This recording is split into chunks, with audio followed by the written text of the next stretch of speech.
Bonjour à tous, aujourd'hui je vais vous parler d'une théorie. Et si Roi Lion était réel? Et si tout ce qu'on a vu dans le Roi Lion s'était vraiment passé? Grâce à un ami, j'ai pu faire cette théorie. Car les informations sur internet sont vraiment très faibles là-dessus. Et c'est vraiment compliqué de trouver des résultats. Hier, en plus, j'étais au théâtre Mongador, donc j'ai eu l'idée de faire cette vidéo parce que je n'avais aucune idée de concept de vidéo pour l'instant. Donc, grâce à mon ami, je vais pouvoir vous partager plusieurs théories dans le désordre, du plus intéressant au moins intéressant, ce n'est pas forcément dans l'ordre. Et en fait, cet ami est africain, justement, et il m'a partagé beaucoup de légendes dont je vais vous parler. Cependant, attention, j'ai bien dit légende, donc peut-être que c'est faux. Légende numéro 1. Le roi Mufasa. Parmi les légendes africaines, il existerait une légende qui dit que le roi Mufasa était un vrai roi. Et que quand on le voit dans Roi Lion, eh bien en fait, Mufasa n'est pas tout à fait comme les autres personnages de Roi Lion. Car Simba et tous les autres personnages ont des noms swahiliens. Peut-être que ça, certains d'entre vous le savent déjà. Par exemple, Simba, ça veut dire lion en swahilien. Nala, il me semble que ça veut dire cadeau. Et il y a d'autres noms encore qui sont en fait swahiliens et qui, quand on traduit en français, ça nous donne certains trucs. Mais moi, ce n'est pas tout à fait le sujet que je veux vous parler. Parce qu'en fait, Mufasa n'est pas un nom swahilien. Alors oui, c'est un lion. Alors oui, c'est un nom swahilien, mais ça ne signifie pas quelque chose. Alors que Simba, ça veut dire lion en swahilien, Nala signifie cadeau en swahilien, et ben Mufasa, c'est pas que ça veut rien dire, mais c'est un vrai nom qui existe. Selon la légende, Mufasa aurait été un vrai roi en Afrique, au Kenya, pour être plus précis. En fait, la légende raconte que Mufasa, c'était le dernier roi de l'Afrique au Kenya. Et c'était dans une époque où l'Afrique n'était pas encore vraiment civilisée, il n'y avait pas encore de bâtiments et tout ça comme aujourd'hui en fait. L'Afrique est complètement différente. Mais à cette époque, en fait, il y avait encore des rois, etc. Parce qu'aujourd'hui, je pense qu'il n'y a plus de rois en Afrique. Mais je ne sais pas tout. Mais selon la légende, le roi Mufasa a été le dernier roi de l'Afrique. Juste avant que l'Afrique commence à être civilisée, etc. Que les gens changent de vie, en fait. Et du coup, Mufasa était le dernier roi de l'Afrique au Kenya. Deuxième légende, le frère de Mufasa. Dans Roi Lion, si vous l'avez vu, que ce soit le film ou le dessin animé, vous savez qu'il existe Scar, ce personnage méchant qui veut prendre la place de Mufasa. Eh bien, selon une légende africaine, eh bien, Mufasa avait vraiment un frère, mais on ne sait pas son nom, et en fait, il voulait prendre sa place dans le même but que Roi Lion, c'est-à-dire vouloir prendre la place de son frère pour être roi, prendre le règne de son frère. Et en fait, dans cette légende, eh bien le frère de Mufasa aurait vraiment tué Mufasa comme dans le Roi Lion, peut-être pas forcément de la même façon, mais d'une manière très proche. Et du coup, le frère de Mufasa a pu devenir roi à son tour. Et c'est comme dans Roi Lion en fait, c'est très proche, mais c'est pas tout à fait dans le même but. Mais ensuite, Simba est un vrai personnage. Alors comme Mufasa, eh bien ce n'est qu'une légende, mais Simba en fait c'était un enfant. Alors il ne s'appelle, il ne s'appelait pas Simba à mon avis dans la vraie vie. dans la légende, c'est certainement pas Simba, mais en fait dans la légende, eh bien il y a Mufasa, le frère de Mufasa et le fils de Mufasa. Et en fait, on ne sait pas vraiment leur prénom, leur vrai prénom. Et du coup, le fils de Mufasa, ben en fait, aurait vraiment, serait vraiment parti de l'Afrique, du Kenya, comme Simba. Et en fait, ce qui est incroyable, c'est que la légende africaine est vraiment très proche de Roi Lion. Et en fait, ma théorie, eh ben, voudrait que cette légende est vraiment pratiquement presque un copier-coller de ce que Roi Lion a fait en fait. L'histoire du frère de Mufasa, qui aurait tué Mufasa pour être à sa place, l'histoire du fils de Mufasa qui serait parti du village, si vous voulez, parce que il avait un peu honte et tout ça, un peu comme dans Roi Lion. Mais là, encore une fois, on ne sait pas trop vraiment ce qui s'est passé, mais on peut admettre qu'il soit parti aussi, et que il a peut-être rencontré d'autres personnes qui étaient dans un autre village. En fait, Timon et Pumba pourraient représenter des villageois qui ont accueilli Simba, car le rocher des lions, on peut imaginer que ce soit une grande compagnie, on va dire, une grande, comment on dit ça déjà? Un, Comme un grand camping en fait. En fait, on peut admettre que Roi Lion, c'est un endroit où c'est un grand village, où il y a beaucoup de gens, et l'endroit où sont Timon et Pumba, ce serait un petit village. Donc, il n'y a que Timon et Pumba, ils sont que deux. Mais peut-être que dans la vraie histoire, ils étaient peut-être plus que deux. On ne sait pas. Mais, du coup, ils seraient vraiment partis.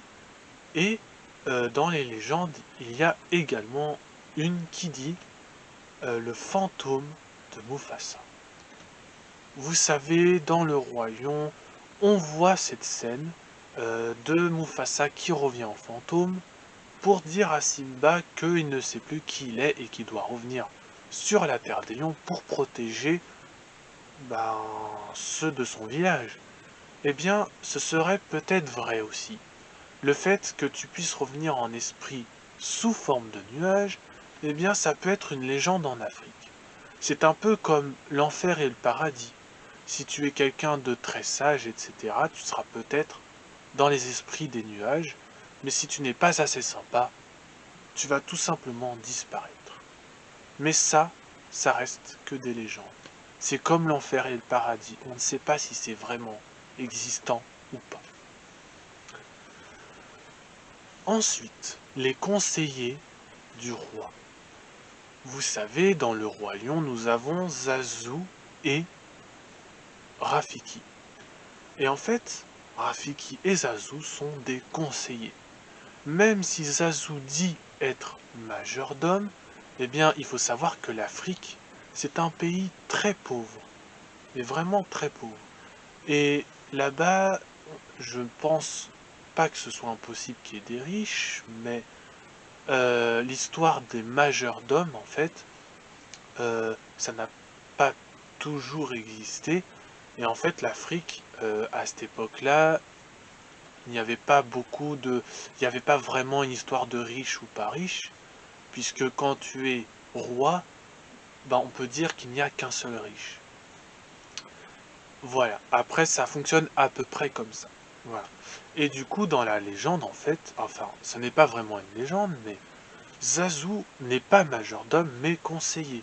Parce que majordome, dans un pays avec, avec un pays tel que l'Afrique, avec aussi peu de richesse, c'est difficile d'imaginer un majordome alors que l'Afrique est un pays très pauvre. Conseiller, par contre, c'est beaucoup plus probable. Nala est une vraie personne. Alors, comme Simba et Mufasa, Nala représente un personnage. Et Nala, en fait, représente la fille. Alors, on ne sait pas son nom non plus, parce que dans les légendes, bah, il n'y a pas les noms, il n'y a pas forcément les prénoms, les noms, etc. Mais la fille, on va dire, est également la fille de Mufasa, comme dans le Roi Lion, mais en fait, il y a deux légendes différentes là-dessus. Il y a une légende qui dit que Mufasa avait une fille, et il y a une autre légende qui dit que la fille qui était avec Simba, la fille qui était avec le fils de Simba n'était pas du même clan. Et du coup, en fait, là-dessus, l'histoire serait complètement différente. Mais là, il y a deux possibilités. Soit Nala, enfin, soit la fille était de Mufasa, donc le fils et la fille vivaient ensemble, ils étaient donc frères et sœurs, ou une autre légende dit que ils vivaient pas dans la même famille, et du coup, ils pouvaient quand même se voir parce que justement, ils s'entendaient très bien, etc. Mais là-dessus, on ne sait pas. Donc du coup, la fille serait peut-être la sœur du fils de Mufasa, mais peut-être que c'est aussi une personne à part qui ne vit pas dans la même famille. Il y a deux possibilités différentes. Et moi, je trouve très intéressant que dans les légendes africaines, il y a une légende qui dit justement que la fille n'était pas du tout de la même famille. Mais après, chacun a sa théorie. La mort de Scar. Alors, à la fin, eh bien, Scar meurt de la même façon que Mufasa, mais dans l'histoire vraie, alors, dans la légende africaine, qui est, qui est presque approuvée, alors on ne sait pas vraiment, mais ce serait presque pas une légende, ce serait presque une histoire vraie, eh bien en fait, la légende raconte que Mufasa, eh bien pour battre son père, enfin pour battre Scar, qui était son frère, eh bien en fait, Simba, donc le fils de Mufasa, pour battre Scar, alors pour battre l'oncle de Mufasa, même si on ne sait pas vraiment si c'est son oncle, eh bien l'oncle enfin celui qui était dans la même famille que Mufasa, on va l'appeler l'oncle, parce qu'on ne sait pas son prénom non plus, et bien en fait l'oncle de Mufasa est donc devenu roi, et le fils de Mufasa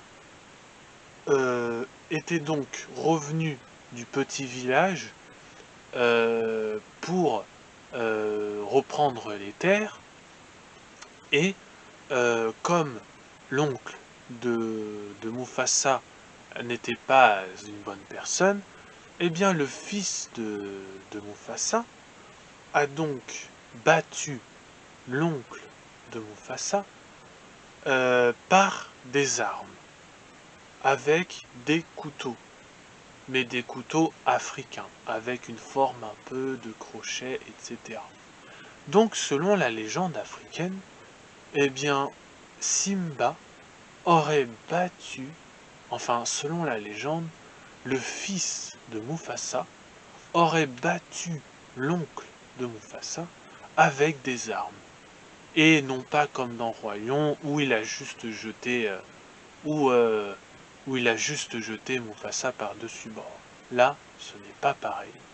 Là, c'est juste que l'oncle de Mufasa aurait été battu avec des armes comme des espèces d'épées. En fait, c'est un peu comme des épées, on va dire. Sauf que c'est pas vraiment le nom, mais c'est à peu près la même chose. Et du coup, dans l'histoire africaine, ce n'est pas du tout comme dans Roi Lion. On peut imaginer, en gros, je vais vous faire un résumé. En gros, l'histoire, la légende africaine dit que Mufasa était donc le dernier roi de l'Afrique, et qu'il avait un fils, et qu'il aurait peut-être eu une fille, mais ça c'est pas sûr. Parce qu'il y en a une qui dit que Mufasa a eu un fils et une fille, et il y en a une qui dit qu'il a eu que un fils. Du coup, la fille serait soit la sœur du fils de Simba, soit elle serait d'une famille à part. Ensuite, le fait que le fils de Mufasa soit parti dans un petit village, et que ensuite, avec le conseiller de Mufasa, qui est Rafiki dans le Roi Lion, et ben là, c'est à peu près la même chose. Le conseiller a fini par savoir que le fils de Mufasa était toujours vivant, et donc est allé chercher et lui dire un peu certaines choses, lui montrer que il y a les esprits, que l'esprit lui aurait parlé depuis les nuages, etc., etc. Ensuite, Rafiki n'est pas du tout pareil.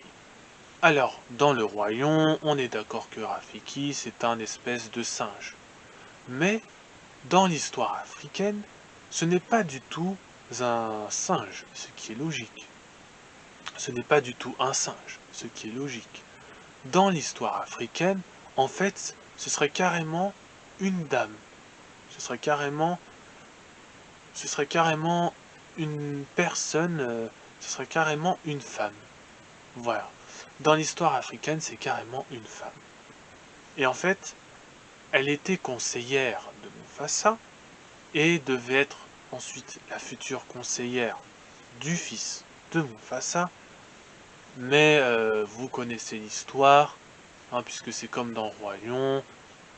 On croit le fils de Mufasa mort, mais elle finit par le savoir, de la même façon que dans le dessin animé, grâce au vent, etc. Et ensuite, la conseillère est donc allée chercher le fils de Simba dans ce petit village, lui expliquer un peu, essayer de comprendre, et ensuite, le fils de Mufasa est retourné dans le grand village euh, qu'on peut comparer au Rocher des Lions. Parce que le Rocher des Lions existe réellement dans l'Afrique. Il n'a pas la même forme, mais on peut parfaitement imaginer qu'à cette époque, il y avait un village qui était juste à côté, etc. Et donc, ce n'est qu'une légende, mais je la trouve très intéressante.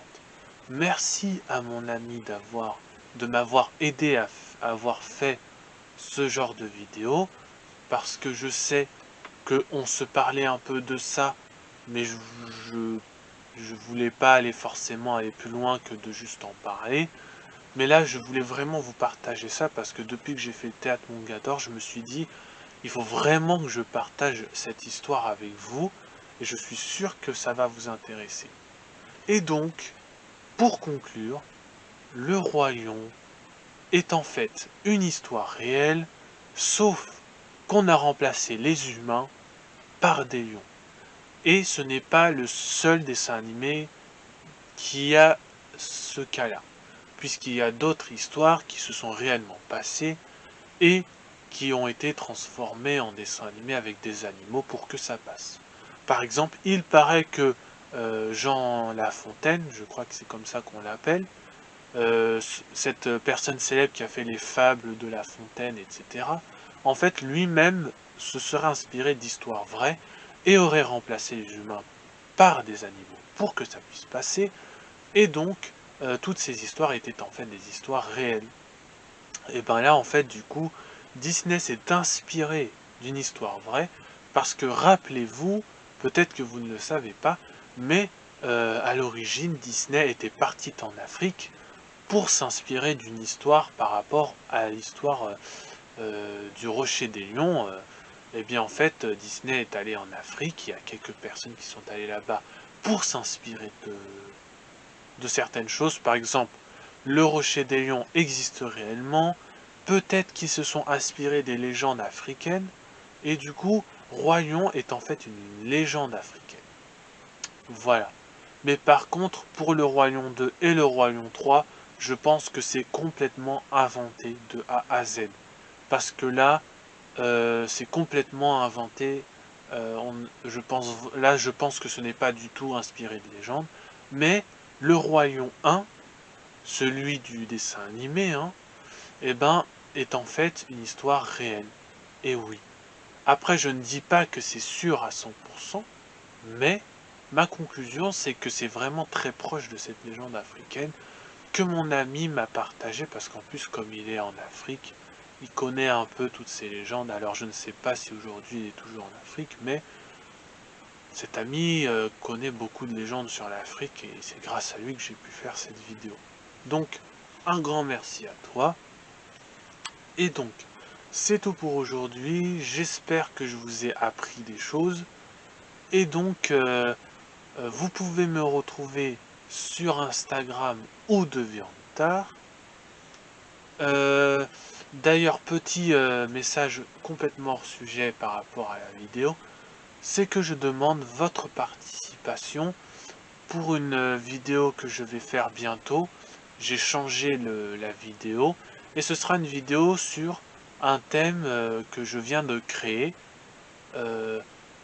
J'ai fait des dessins libres de droit que vous pouvez voir sur DeviantArt.